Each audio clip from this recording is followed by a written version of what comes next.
जय श्री राम। मैं अनुरेखा स्वागत करती हूँ आपका आपके अपने चैनल सरल भक्ति में।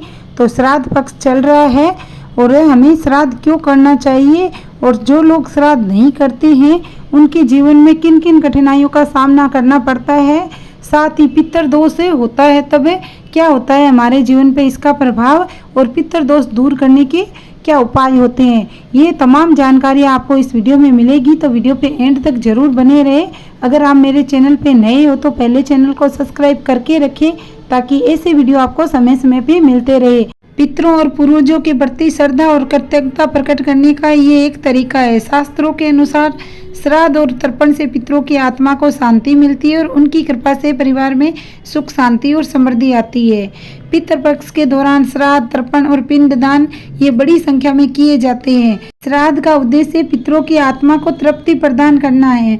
मान्यता है कि पितरों का आशीर्वाद न मिलने से रक्त संबंधित व्यक्ति को उसके परिवार को समस्याओं का सामना करना पड़ सकता है। ब्रह्म पुराण और विष्णु पुराण सहित अन्य पुराणों में भी श्राद्ध और तर्पण के माध्यम से हम पितरों को जल, अन्न और अन्य सामग्री अर्पित करते हैं जिससे उनकी आत्माएं संतुष्ट होती और विशेष रूप से ये पितृपक्ष 16 दिन के श्राद्ध में ये प्रक्रिया चलती है। श्राद्ध और ये तर्पण क्यों करना जरूरी है? क्योंकि हमारे पुराणों में ये 3 ऋणों का उल्लेख बताया गया है, देव ऋण, मनुष्य ऋण और पितृ ऋण।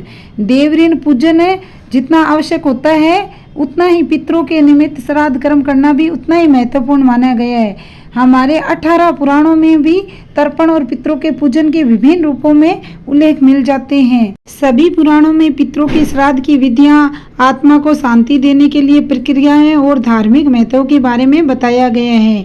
शास्त्रों के अनुसार पितरों की आज्ञा का पालन और उनके लिए श्राद्ध करना संतान की सार्थकता को सिद्ध करता है और यह भी कहा गया है कि एक बार गया श्राद्ध करने से संतान होना सार्थक होता है। पितरों के निमित्त श्राद्ध एक महत्वपूर्ण अंग है जो परिवार में शांति और समृद्धि का कारण बनता है। जो लोग श्राद्ध नहीं करते हैं तो उनके साथ क्या होता है? शास्त्रों में विशेष तिथि श्राद्ध के दिन दैहिक कर्म करने के बाद विभिन्न प्रकार के श्राद्ध होते हैं, जैसे एकोद्विष्ट श्राद्ध, नित्य श्राद्ध, नैमित्तिक श्राद्ध, 16 श्राद्ध और महालय श्राद्ध। इन्हें समय समय पर किया जाना चाहिए क्योंकि पितरों की अपेक्षाएं और भावनाएं हमारे साथ जुड़ी होती है। यदि पितर अतृप्त होते हैं तो उनके रक्त संबंधी या करीबी प्रभावित होते हैं जिसने इन्हें अनेक प्रकार की समस्याओं और कठिनाइयों का सामना करना पड़ता है। उनका श्राद्ध नहीं करने से पितृ दोष लगता है और यही पितृ दोष जीवन में हमारी हर समस्याओं का कारण बनता है। जैसे पितृ दोष के कारण विवाह में बाधा आती है, विवाह हो भी जाए तो दाम्पत्य जीवन में बहुत दुख झेलने पड़ते हैं, पति पत्नी में अनबन रहती है, गृह क्लेश बना रहता है, संतान संबंधी परेशानियां बढ़ती है और गर्भ धारण करने में भी परेशानी आती है, संतान की तरक्की नहीं होती या फिर संतान इस अपाहिज या कुछ कमी के साथ पैदा होती है। पितृ दोष के कारण इंसान बुरी लतों और आदतों से भी घिर जाता है, जैसे जुआ करना, नशा करना, मारपीट जैसे ढेरों बुरी आदतें से भी घिर जाता है। पितृ दोष के कारण घर में दरिद्रता पांव पसारने लगती है, लोग आर्थिक मोर्चों पर हमेशा कंगाल रहते हैं, घर में कभी भी नहीं ऐसे लोगों के घर में लक्ष्मी का वास नहीं होता। जिन लोगों की कुंडली में पितृ दोष होता है वे हमेशा बीमार रहते हैं, घर में रोगों का गढ़ बन जाता है और वहाँ अक्सर आपने देखे होंगे कि कोई ना कोई बीमार रहता ही है, एक ठीक होगा न वो दूसरा बीमार पड़ जाएगा। उस घर में कभी दवाइयाँ भी बंद नहीं होती है। अगर घर में या घर की छत पे कहीं पे भी अगर आपको पीपल के पौधे का उगना भी एक पितृ दोष की निशानी ही है। कभी कभी घर में दरारों पे, छत पर या टूटे फूटे गमलों या फिर घर के आंगन में पीपल का पौधा अपने आप ही उग जाता है। घर में पीपल के पौधे का उगना शुभ नहीं माना जाता है, इससे घर में नकारात्मकता आती है और ऐसा समझा जाता है कि पितृ दोष की वजह से ही ये उगते हैं। हर व्यक्ति के जीवन में छोटी मोटी दुर्घटनाएं तो होती रहती है, लेकिन जब आपके घर में कुछ दिनों में ही एक के बाद एक दुर्घटनाएं बढ़ती रहती है तो आपको समझ जाना चाहिए कि इसका कारण पितृ दोष ही है। ऐसे में इन संकेतों को समझकर आपको कुछ उपाय करने चाहिए जिनसे है। हर व्यक्ति को कामयाबी पाने के लिए मेहनत करता है, लेकिन मेहनत करने के बावजूद भी जब आपको तरक्की नहीं मिले या फिर आपके काम में बार बार बाधाएं आने लगे तो ये भी पितृदोष का ही संकेत माना जाता है। आपके पितरों को शांत करने के लिए कुछ विशेष उपाय करने की जरूरत है। अगर आप मांगलिक कार्यों की तैयारी कर रहे हो और उसमें कोई ना कोई बार बार बाधा आ जाती है तो भी आपको समझना चाहिए कि आपके पितर खुश नहीं है, किसी न किसी कारण से वे नाराज है। ऐसे में पितरों को शांत करने के लिए आपको उपाय करने चाहिए।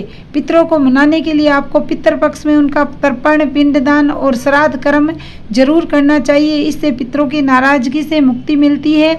पितरों की शांति के लिए उनके नाम का भोजन जल जरूर निकाले। भोजन अलग से निकालकर पितरों का आह्वान करके उन्हें चढ़ा दे। पितरों की तस्वीर का रख रखाव भी आपको अच्छी तरह से करना चाहिए। पितृपक्ष की नहीं बल्कि रोजाना आपको पितरों की तस्वीर को साफ करके इस पर फूल माला चढ़ानी चाहिए अगर आपके घर में पितृदोष है तो। पितृपक्ष में पितरों के नाम का दिया जरूर लगाना चाहिए। पौराणिक मान्यता है कि पितृपक्ष में पितर धरती पर आते हैं, इसलिए दक्षिण दिशा में पितरों के नाम का इन 16 दिन में जरूर एक दीपक लगाना चाहिए। पूजा, हवन या मांगलिक कार्यों में भगवान के साथ पितरों की पूजा करना भी जरूरी होता है। इससे भी पितृदोष दूर होते हैं। पितरों को शांत करने के लिए आपको ज़्यादा से ज़्यादा दान जरूर करना चाहिए।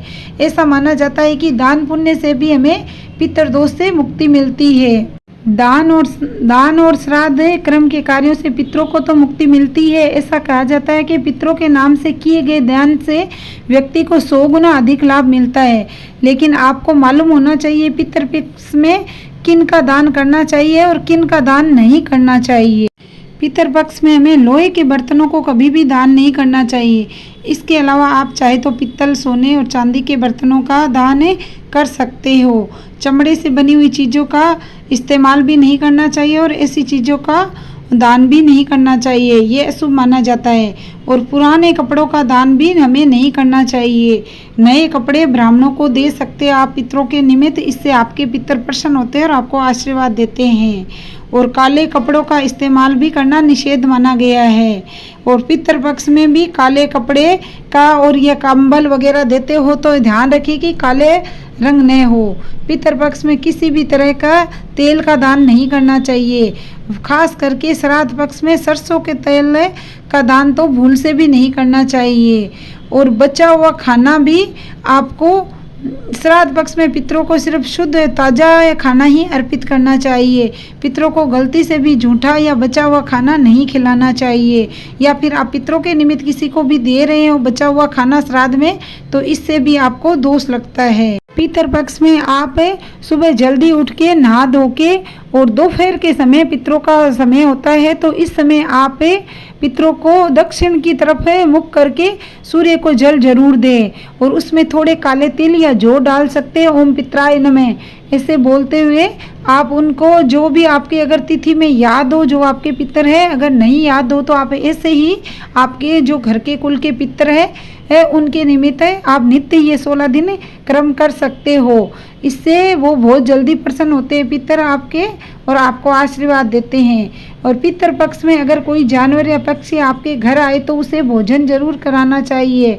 ऐसा माना जाता है कि उसके रूप में आपके पूर्वज जी आपसे मिलने आते हैं। पितर पक्ष में पत्तल पर भोजन करें, ब्राह्मणों को भी पत्तल पर ही भोजन कराए। ये बहुत ही फलदायी माना गया है क्योंकि स्टील के या लोहे के बर्तनों का उपयोग नहीं करना चाहिए। तो या चांदी में खिलाना सबसे उत्तम माना गया है, पर चांदी का आजकल इतना संभव नहीं है तो आप पत्तलों पे भोजन कराए ब्राह्मणों को। पीपल में जल देने से, पीपल के नीचे दीपक लगाने से, परिंदे पे जो घर में मटकी होती है उसके पास में दीपक लगाने से, पितरों के नाम से, चींटियों को खाना खिलाने से, गाय कुत्तों को खाना खिलाने से, कौवे को खाना खिलाने से, इन सब से पितर खुश होते हैं। वैसे तो पितरों के संबंधित बहुत सारी लंबी है वीडियो, वो लंबी हो जाएगी। आगे की जानकारी आपको अगले वीडियो में दूंगी, तो आप मेरे चैनल पे बने रहे। वीडियो अच्छी लगी हो तो मुझे कमेंट करके ज़रूर बताएं और आप मेरे चैनल पे नए हो तो चैनल को सब्सक्राइब कर लें। आगे की जानकारी आपको अगले वीडियो में मिलती रहेगी। मिलते हैं नेक्स्ट वीडियो में। हर हर महादेव।